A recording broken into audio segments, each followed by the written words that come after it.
This is Mary Schwalm, staff photographer with the Eagle Tribune, and those were some of my favorite video clips from 2014. Here are some of my favorite photos. The year got off to a fast start with this fire at the Merrimack paper mill. I'd just finished an assignment in Lawrence and was coming across the Duck Bridge heading to get a headlight fixed in North Andover. I was preparing to turn left on Merrimack Street when 3 fire engines came streaming through the intersection. I looked to the right, saw the smoke, and followed the trucks. I got there just as the trucks were arriving and stayed on the scene for another 5 hours. It was spectacular to watch that fire go, especially knowing that no one was injured.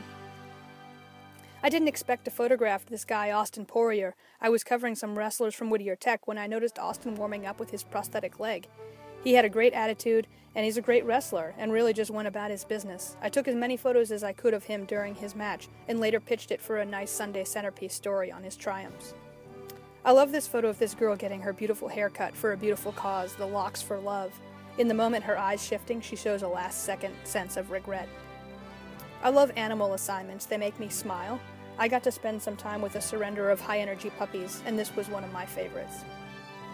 I had no idea what to expect when I was assigned the Great Nor'easter Shooting event in Pelham, but these role-playing cowboys more than met my expectations. I left with a nickname of Mary Six-Shooter Schwalm.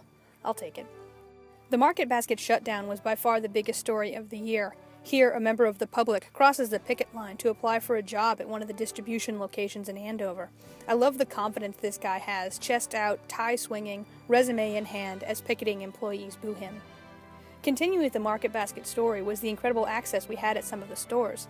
My suspicions about asparagus were confirmed here. Even with all the produce picked over, the asparagus was in ready supply. And then how to illustrate the stories day in and day out became a challenge. Here I've got a Market Basket store manager in North Andover standing in his empty produce section. There are so many metaphors here: the empty aisles, the empty scale, the needle at zero. The paper didn't run it, but I still like all the symbolism. It was a year of trying to capture new things as well, and I used a GoPro to capture a different angle for a story on the rail trail in Methuen. I mounted it on the back frame of my bike and took a ride. Not a bad way to spend an afternoon. In between assignments in Lawrence, I came across a view of the air mill clock. I passed the clock every day and decided to start a little photo project of my own on the different views.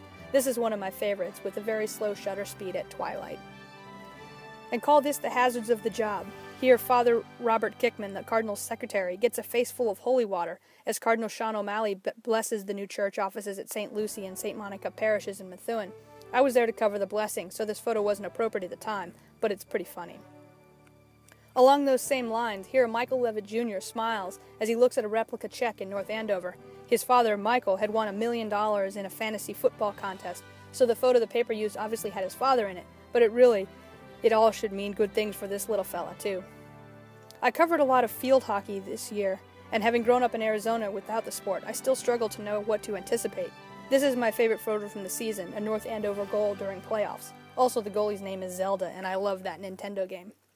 Second to the field hockey, I shot a lot of volleyball too, also a real challenge. The gyms are dark, and it's hard to get a clear shot of faces through the net.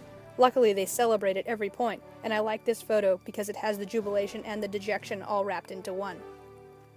I was at a North Andover lacrosse game in early June when this crazy fog rolled in. You couldn't see across the field. I didn't have a very wide lens with me at the time, so I shot this with my iPhone. It made for a pretty cool Instagram. Santa season is upon us, and while the paper might not run this photo, I totally understand this kid's attitude. Some Santas, on some days, are just scary.